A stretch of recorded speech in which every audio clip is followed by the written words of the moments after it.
Na oficina de astronomia número 449, decidimos conversar com o professor Alexandre Amorim, do Instituto Federal de Santa Catarina, e autor do livro O Astrônomo Brasiliense. Confiram a seguir. Saudações! Estamos na oficina de astronomia número 449, hoje em Florianópolis, na sede do NEOA, Núcleo de Estudos e Observações Astronômicas José Brasilício de Souza. Conosco aqui, para uma conversa muito agradável, o professor Alexandre Amorim, que é um dos principais expoentes da astronomia catarinense nos dias de hoje. Tudo bem, professor? Tudo bem. E aí, como vão as coisas? Tranquilo, a gente tá... Mês de julho muito cheio. Sim, exatamente. Eclipse da Lua, eclipse do Sol, ocultação de Saturno pela Lua. O Simpósio Catarinense de Astronomia. Catarinense de Astronomia em Brusque. Exato.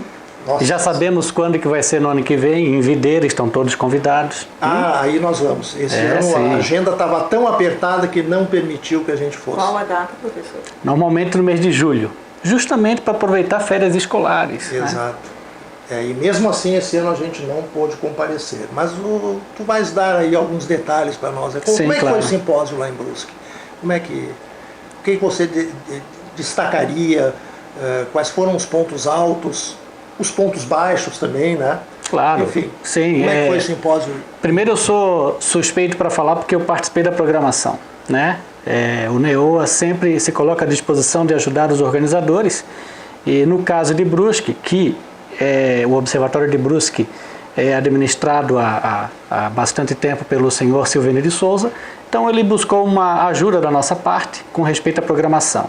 E a programação do simpósio, ela prioriza os trabalhos feitos pelos colegas aqui do Estado, certo? Não houve a necessidade de nós entrarmos em contato com os grandes nomes da divulgação da astronomia a nível nacional, porque aqui o Estado está muito bem servido. As palestras principais foram feitas por expoentes aqui da astronomia catarinense, inclusive pesquisadores da área de astrofísica, que é de Brusque.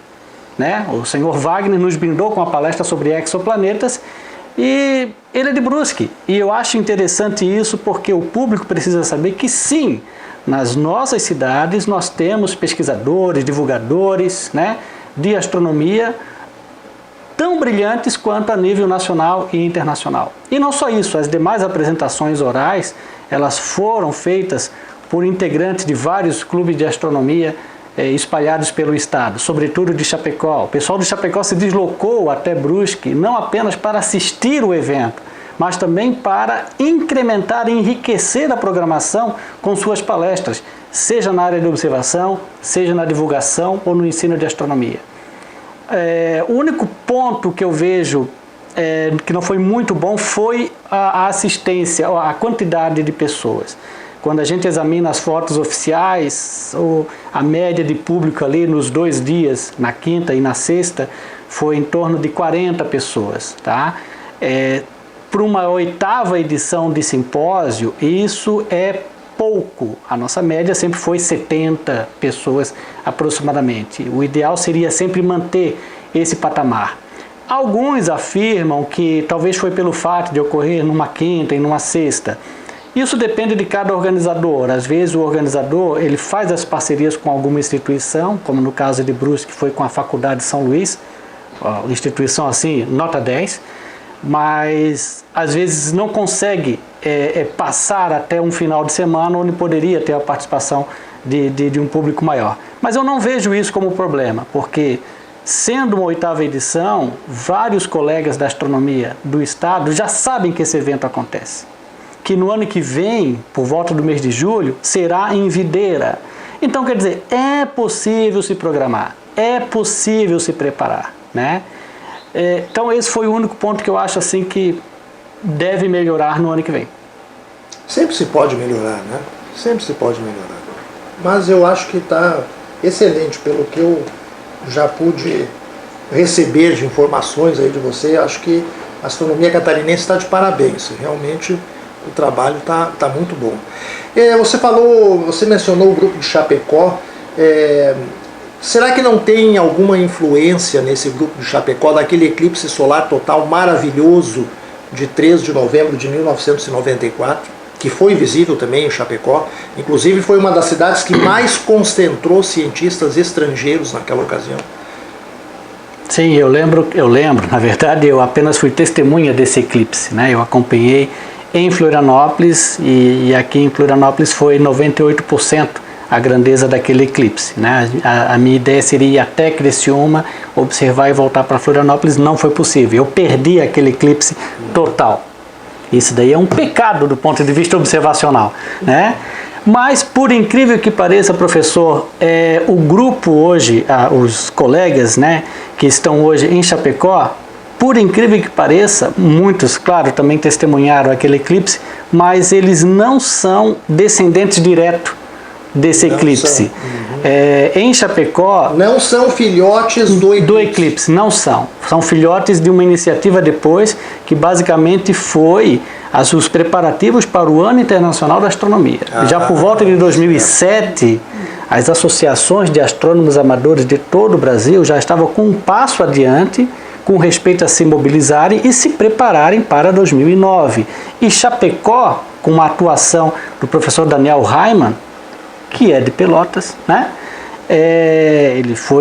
Na época ele foi orientado pela grande professora, a doutora Thaisa Bergman. Minha ex-professora, tenho muita saudade, muita admiração por ela. Né? Então o professor Daniel Raimann, atuando na Universidade do Estado de Santa Catarina, a UDESC, no campus de Pinhalzinho e Chapecó, se preparou para o Ano Internacional e com a ajuda de outros colegas, né, eles acabaram formando um grupo mesmo de astronomia. Isso foi o embrião para que a astronomia em Chapecó continuasse desde aquela ocasião. Tanto que, como vocês podem ver, em 2016 eles organizaram o Simpósio Catarinense, que foi um dos melhores simpósios feitos até então. Beleza. Conosco aqui hoje também, nessa conversa informal, a nossa colega, querida professora Neiva Manzini, do Núcleo de Ensino e Aprendizagem da Rede Ômega Centauri para o aprimoramento da educação científica, e nós comentávamos aqui nos preparativos dessa conversa sobre a crise na educação, sobre o aparente desinteresse cada vez maior da sociedade numa educação de qualidade, em realmente aprender. Queria que a professora Neiva e o professor Alexandre colocassem essa questão aqui na nossa pauta. O que o professor Alexandre acha dessa crise na educação, dessa falta de vontade de aprender em geral, né? Essa falta de paixão pelo conhecimento. Isso é aparente, isso é real, isso existe em Santa Catarina ou é só lá no Rio Grande do Sul que nós estamos observando? Como é que é essa situação? Olha, eu não sou uma pessoa, né, em boa posição para comentar sobre esse assunto. Mas o professor, né, lida com isso diariamente. O NEOA cumpre a sua parte em utilizar um espaço de ensino público, como no caso aqui o Instituto Federal de Santa Catarina, no campus Florianópolis, disponibiliza os alunos a essa opção de uma vez por semana terem diversas apresentações na área de astronomia, também com atividades regulares de observação com telescópio, observações astronômicas. Encontros com as estrelas. Pois é, então temos feito a nossa parte. De fato, a gente percebe que sempre tem um número grande de novatos. Pessoas que se interessam pela primeira vez e, apesar do nosso encorajamento, nem sempre tem essa curiosidade. No NEOA nós buscamos, por meio das Olimpíadas Brasileiras de Astronomia, incentivar os alunos a participarem, uma vez que é facultativo, diferente das outras Olimpíadas, né? Então temos encorajar os alunos que não apenas participem, mas que também utilizem o espaço da OBA, da Olimpíada Brasileira de Astronomia, para terem uma continuidade com os nossos encontros de astronomia.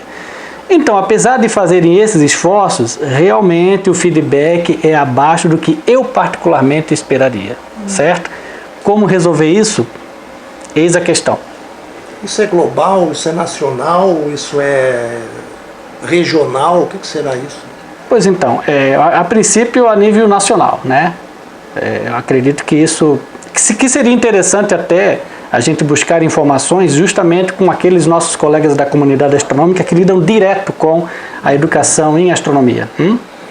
A professora Neiva realizava lá numa universidade gaúcha o seminário de física, que era um evento destinado a fazer aulas mais lúdicas, né, de conteúdos de física para estudantes de ensino médio.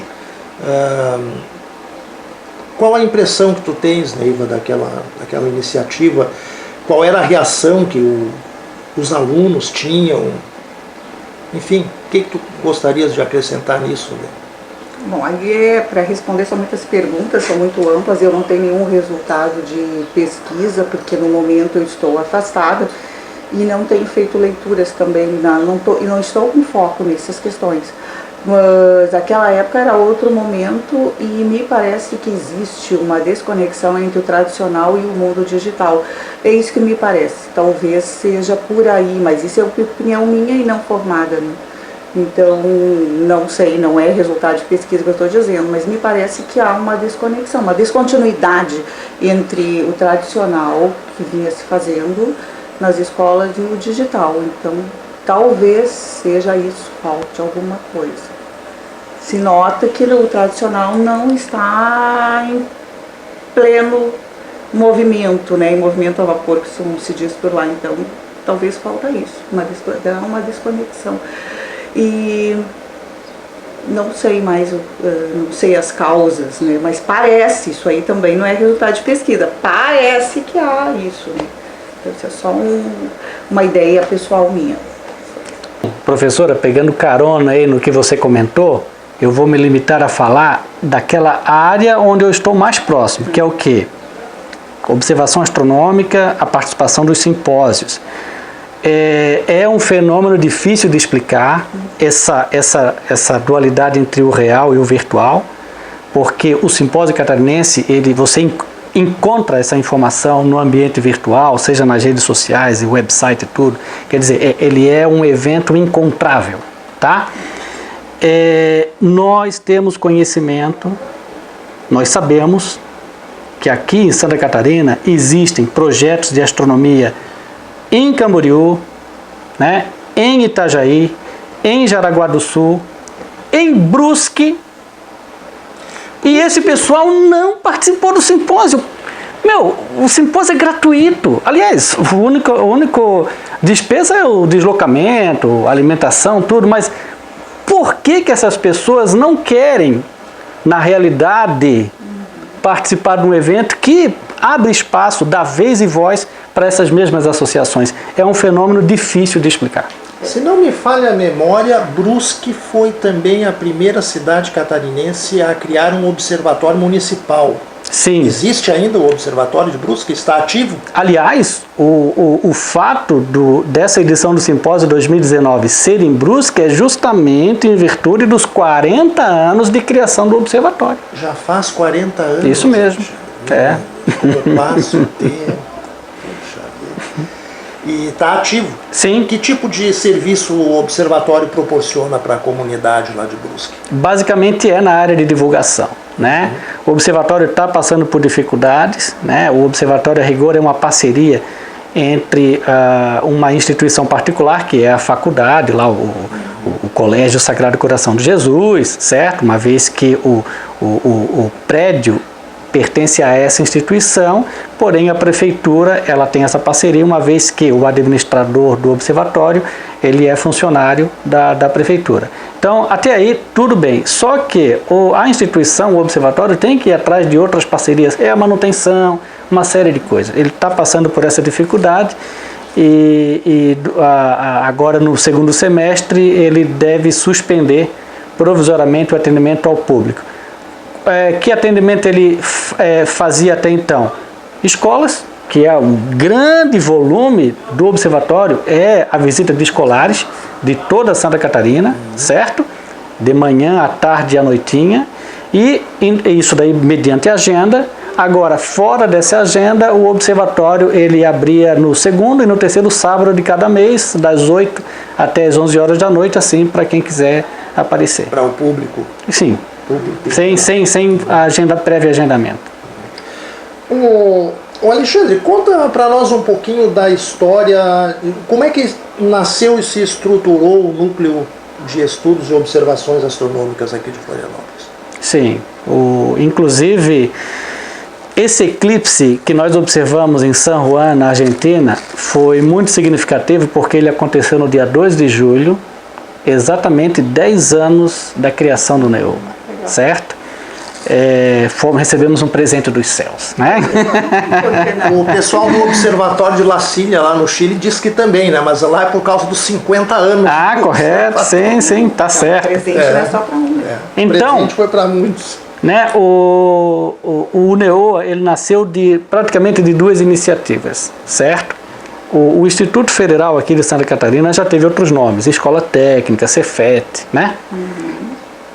Então, na época em que era Cefet, que tinha ensino médio regular e o ensino técnico, aliás, o grande carro-chefe aqui do Instituto sempre foi o ensino técnico. Eu me formei aqui em 1991, no curso de Eletrotécnica, né? Mas durante o Cefet, o professor Marcos Neves, professor de Física, ele já desenvolvia com os alunos um projeto de leitura do céu, certo? Montavam alguns instrumentos, depois vocês podem até perceber, tem aqui uma carta celeste móvel, que é um dos produtos desse trabalho que o professor fazia. Com a mudança do nome da instituição, né, o Instituto Federal depois passou a abrigar também ensino superior, então o projeto ele havia sido extinto e o professor ele tentava reativar isso no ensino médio. Sem tomar conhecimento desse projeto aqui no Instituto Federal, paralelamente já existia o trabalho de resgate do astrônomo Brasilício. O José Brasilício de Souza já tem o seu nome reservado na história da música catarinense, autor da melodia do hino de Santa Catarina. A questão agora... Não brinca. Sim. Então, você encontra na literatura sobre artes, está lá o local reservado de José Brasilício de Souza. Mas aí, na opinião do biógrafo dele, Neto Abelardo Souza, veio com essa seguinte informação: Brasilício foi mais astrônomo do que músico. Então, num trabalho de resgate envolvendo familiares de José Brasilício, costumeiramente nós nos reuníamos, seja para coletar o material da agenda de Brasilício, seja até para fazer observações, né? Quando tinha algum evento similar ao que o Brasilício havia observado antes. Observações de Brasilício, vamos colocar, tá? Da época de Dom Pedro II, 1882 e diante, né? Que era um grande incentivador da astronomia, né? Sim. Dom Pedro II era aficionado da astronomia. Exatamente, né? Paralelamente, tinha então essas duas iniciativas. O professor Marcos Neves reativando o seu trabalho com os alunos aqui no Instituto. E os encontros dos familiares comigo para resgatar Brasilício. Mas aí havia uma pessoa em comum, professora Angelita Pereira. Ela era professora aqui do ISC. Então ela simplesmente servia de elo entre esses dois grupos. E aí chegou o momento em que houve a conjunção, certo? Então houve a necessidade de juntar esforços. A família, os familiares de José Brasilício foram assim, extremamente gentis em ceder o nome do seu parente, do seu ancestral, para o clube recém-formado. E nós fizemos questão de colocar esses dois temas, né? Estudo e observação. Um dos nossos lemas é: o estudo vem da observação. Sim. Então, assim como no caso de Brasilício, que fez os seus registros astronômicos, e hoje, quando a gente examina esses registros, você aprende, você coloca dentro de um contexto, você pode repetir às vezes a experiência, porque às vezes tem algum fenômeno parecido. Então você aprende muito fazendo isso, você aprende com o estudo. Não por acaso, durante as nossas atividades de observação, seja de eclipses, acompanhamento de estrelas variáveis, etc. e tal, a gente costuma utilizar os nossos encontros para apresentar os nossos próprios resultados, né? Você é autor deste livro aqui, né? O Astrônomo Brasilício, justamente contando a vida e a obra desse pesquisador catarinense, né? Como é que você resumiria a vida e a obra deste homem? Primeiro que eu trato aqui especificamente de Brasilício sendo astrônomo. Sim, tanto que o título do livro é O Astrônomo Brasilício. Exato. Uma vez que tem outras dimensões da personalidade dele, né? Exato. Inclusive, até dentro da própria música, o Brasilício precisa ser explorado. Os familiares até hoje têm um farto material de partituras. Ou seja, tem que ser publicado um livro chamado O Músico. Exatamente, né? Basicamente, esse livro, né, de 190 páginas aproximadamente, ele apenas é só uma iniciação ao trabalho do Brasilício. Ele é resultado de uma obra maior. Em 2010, eu preparei um livro de mais de 200 páginas em tamanho A4, certo? Com letra miúda para caber mais, né? E ali sim, traz um monte de registros que ele fez, inclusive até textos que ele publicou em jornal, uma vez que ele fazia divulgação da astronomia. Ele era também um divulgador. Sim, ele era professor de astronomia, de cosmografia, como se dizia na época. Cosmografia, né? Então... uma linda história. Sim, aí... essa versão aqui é uma versão compacta desse trabalho de 2010, né? Então aqui basicamente o leitor vai saber coisas do tipo, poxa, então ele acompanhou esse cometa aqui de 1882, que cometa era esse? Pertence a que grupo? Tem ali na parede, você tem ali um desenho feito pela mão do Brasilício mesmo. Sim, isso daqui foi uma cortesia registro da observação do cometa brilhante de 1882, feito pelo próprio José Brasilício. Exato, né? Esse daí foi uma cortesia da dona Sueli Souza Sepetiba, que é bisneta de Brasilício. Ela é membro fundador do Núcleo de Estudos de Astronomia, certo? E aí nós temos a trajetória aparente, né, do cometa de 1882 por entre as constelações, certo? E é curioso quando a gente pega esse mapa e nós encontramos constelações que existem até hoje, tá? Por exemplo, constelação do Corvo, da Taça, da Virgem, né? Do Sextante, mas tem algumas constelações que não existem mais. Oficina tipográfica. É uma constelação obsoleta, né? A máquina pneumática existe até hoje, a Antlia. Porém, a constelação de Félix, do gato, não tem mais. Não. Certo? Aliás, essa constelação, segundo o nosso grande mestre da astronomia brasileira, o Dr. Ronaldo Rogério de Freitas Mourão, saudoso Dr. Mourão, foi uma constelação inventada por um astrônomo europeu, não recordo exatamente agora o nome dele, porque ele simplesmente gostava muito de gatos. E aí se achou no direito de criar uma constelação no céu com o nome de gato, né? Félix, o gato. Exatamente. Inclusive tem até uma piada, não sei se o professor conhece, não sei se a professora também conhece. Provavelmente eu não. Olha só, no céu nós temos a constelação do Cão Maior, do Cão Menor, a constelação dos Cães de Caça, que são 2. Nós temos 4 cães no céu, mas não temos mais nenhum gato. Sabe por quê, professora? Por quê? Sabe por quê, professor? Porque os cães caçaram um gato? Só pode ser isso. Essa piadinha é boa em espanhol, porque astronomia. Sim, perfeito. Pois é, quanta educação no meio dessa fala, né? Porque para entender, não sei se eu posso chamar de mapa ou de um...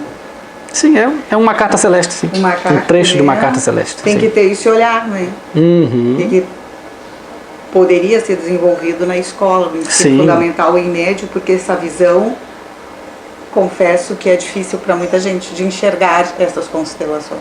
E até mais, professor, a gente percebe aqui, ó, que ele fez aqui a grade das chamadas coordenadas equatoriais. Sim. Se hoje nós pegarmos essas posições e compararmos com a grade atual, tem diferença. Sim.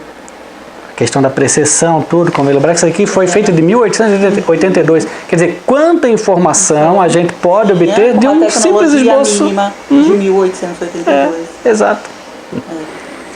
Interessante isso. Esse olhar histórico.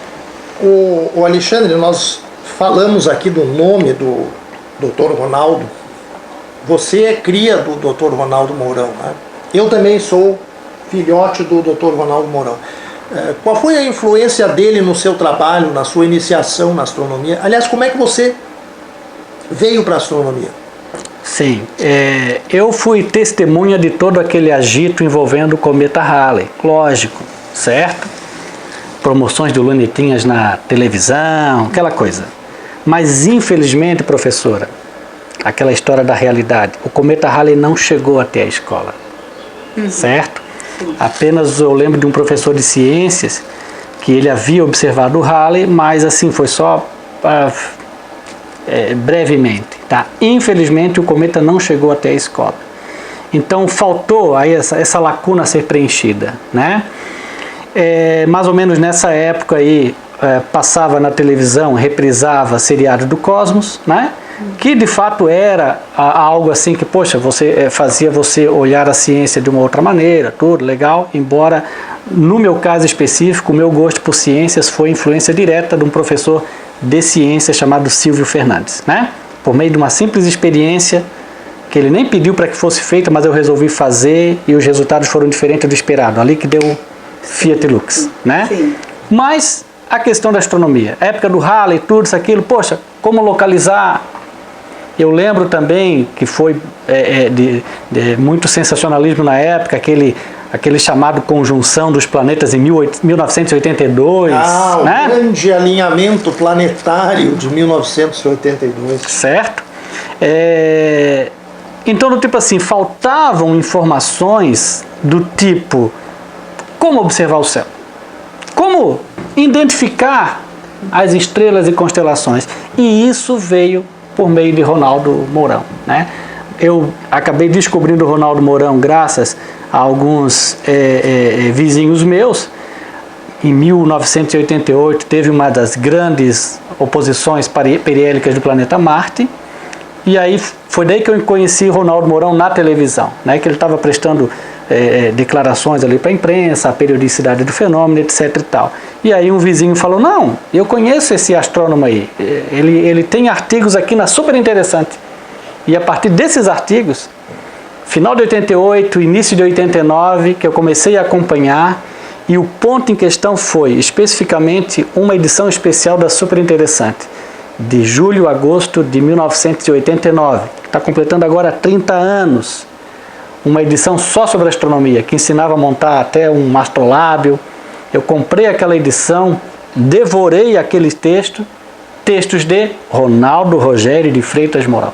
Então, a partir daquele momento, eu passei a acompanhar as publicações, os artigos e os livros quando possível, né, de Ronaldo Mourão. Então, eu posso dizer assim, sem problema nenhum, que ele foi o meu professor de astronomia. Porque nos escritos dele, você encontrava o quê? Nesse mês é possível ver isso, aquilo, olha, você pode aproveitar o mês para ver a nebulosa tal, tal, e ali passava instruções. Então, com um simples binóculo, você via que não, aquelas nebulosas são reais, não são apenas uma imagem, né? É uma descoberta pessoal. O Dr. Mourão publicou, se não me falha a memória, 95 livros de astronomia, incluindo aquele monumental dicionário de astronomia e astronáutica, né? Publicado pela editora Nova Fronteira, que aliás não é um livro, são vários livros num só. Exato, sim. Um trabalho realmente impressionante, né? E ele fazia também, publicava anualmente uma série de anuários astronômicos. Sim. Lamentavelmente, com o desaparecimento do Dr. Mourão em 2014, se não me engano. Julho de 2014. Abriu-se uma lacuna, né? Mas eu diria que, olha, sem exageros, essa lacuna está sendo preenchida pelo Anuário Astronômico Catarinense, que é publicado desde 2014, justamente o ano da morte do Dr. Mourão, né? Sim. Como é que surgiu a ideia de você fazer esse trabalho espetacular do Anuário Catarinense de Astronomia? Pois então, permita-me, por favor, como nós encontramos aqui no próprio prefácio. Meu exemplar já está cheio de anotações, papeizinhos dentro. Certo. Esse ano é especialmente importante porque completam 30 anos que eu dei os primeiros passos na observação astronômica, e ressalto que o saudoso astrônomo Ronaldo Mourão teve um papel importante nisso, né? E de fato, eu só só passei a ter o primeiro anuário de Ronaldo Mourão em 96, embora já tinha conhecimento de que o anuário existia desde os anos 80, né? De fato, com o falecimento dele em 25 de julho de 2014, a primeira coisa que me veio à mente, poxa, e agora, e o anuário? Quem vai publicar o anuário? Quem vai dar continuidade a esse trabalho? Bom, a rigor, né? Não chega a ser do tipo o Anuário de Astronomia de Ronaldo Mourão, tá? A gente, lógico, não vai substituir o trabalho dele. Claro que não. Mas tem o seu estilo. Lógico, mas tanto que, inclusive, explica o porquê do nome seria Anuário Astronômico Catarinense, porque quando a gente encontra na literatura astronômica, já existia um anuário astronômico, se não me engano, feito pelo IAG da USP. Já existia o tema Anuário de Astronomia, ligado a Ronaldo Mourão. Então a primeira coisa foi o seguinte, escolher um título, né, que, lógico, que tratasse do mesmo tema. A informação principal do anuário é informar os leitores dos eventos do céu, né, porém com um título ligeiramente diferente. Daí que veio o nome Catarinense. Mas como eu mesmo digo na contracapa do livro, não se preocupe, os eventos são para todo o Brasil, né.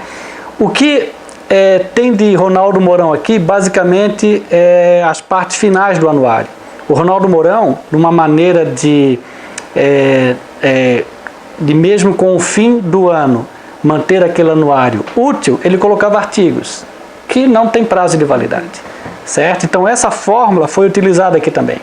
Então, mesmo você pode utilizar anuários de 2015, 2016, com informações que só encontra lá naquele anuário. Certo? Justamente para manter assim a exclusividade, certo? E a utilidade daquele volume, né? Exatamente, né? Então, vários colegas já haviam me questionado, Alexandre, coloca o teu anuário em formato PDF. Nananina não, certo? Primeiro porque eu gosto do material impresso, certo? E segundo, o material sendo impresso, ele tem que ter um diferencial. E o diferencial às vezes é isso, uma pesquisa que só está aqui, uma informação que só encontra aqui. É verdade.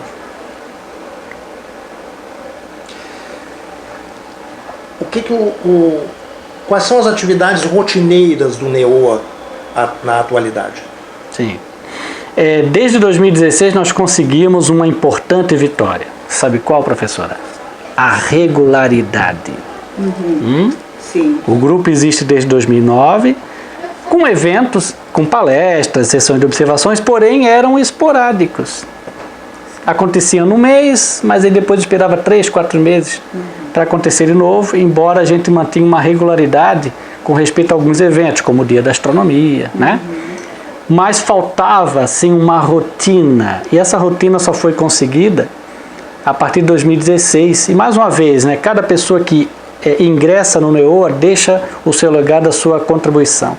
Em 2016, um professor substituto de física, Everson Vargas, ele incentivava os alunos a participarem da Olimpíada Brasileira de Astronomia, e com isso nós criamos uma pequena rotina semanal, uma vez por semana, de nos encontrarmos e dar toques, dicas para os alunos com respeito à OBA. Aí pegava uma questão, discutia tudo.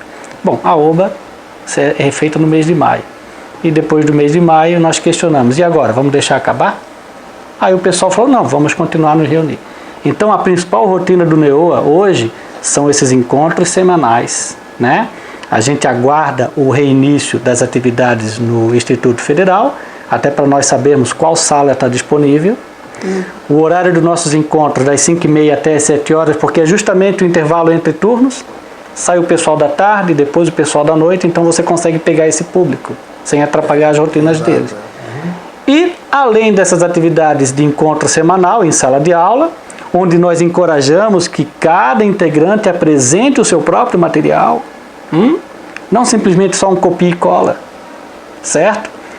Nós temos integrantes aí que fazem seus próprios estudos particulares, certo? E de vez em quando eles usam esse espaço do encontro para mostrar os seus resultados, como é que foi, etc e tal. E aí, lógico, temos também as rotinas associadas à observação astronômica. Um evento já com data marcada, conforme encontramos aqui no anuário, vai ser quando? No dia 11 de novembro, onde tem o trânsito de Mercúrio, certo? Então tem essas atividades observacionais, sim, que é um dos principais focos também do NEO. Essa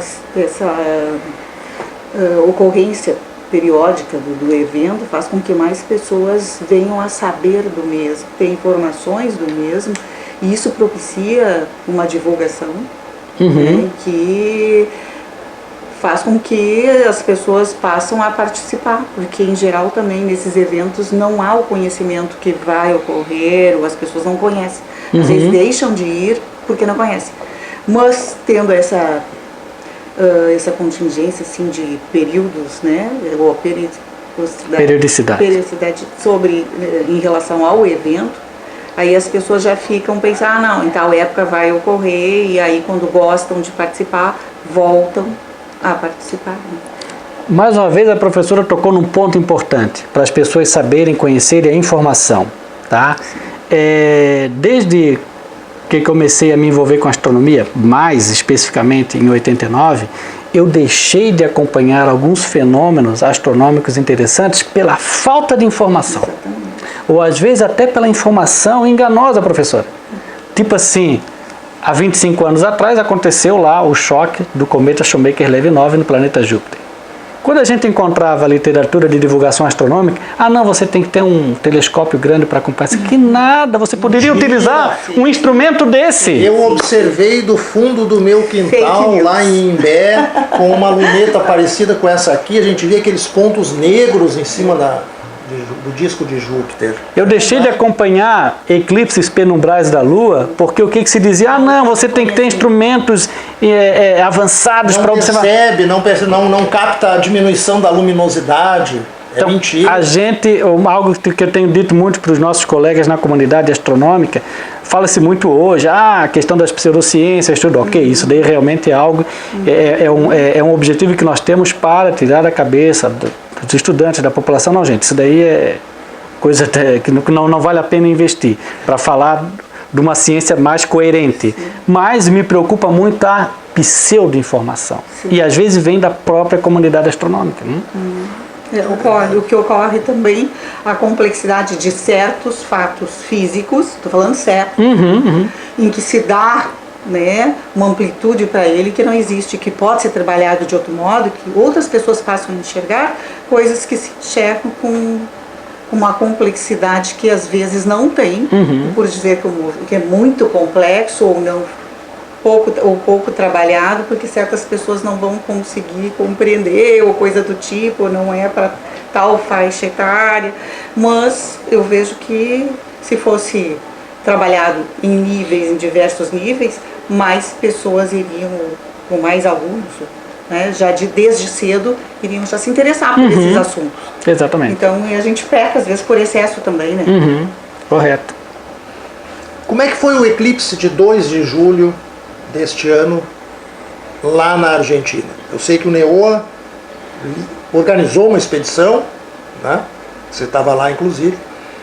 Mais detalhes nós vamos dar também numa oficina de astronomia, onde vamos reunir com o nosso material também. Mas conta pra gente como é que foi o eclipse na Argentina. Sim, foi o segundo eclipse que nós assistimos na Argentina.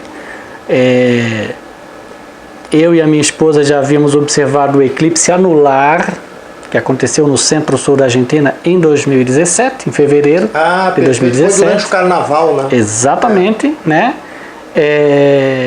E agora o eclipse total de 2019, ano que vem tem em dezembro de 2020 outro eclipse total, e faremos planos também para participar.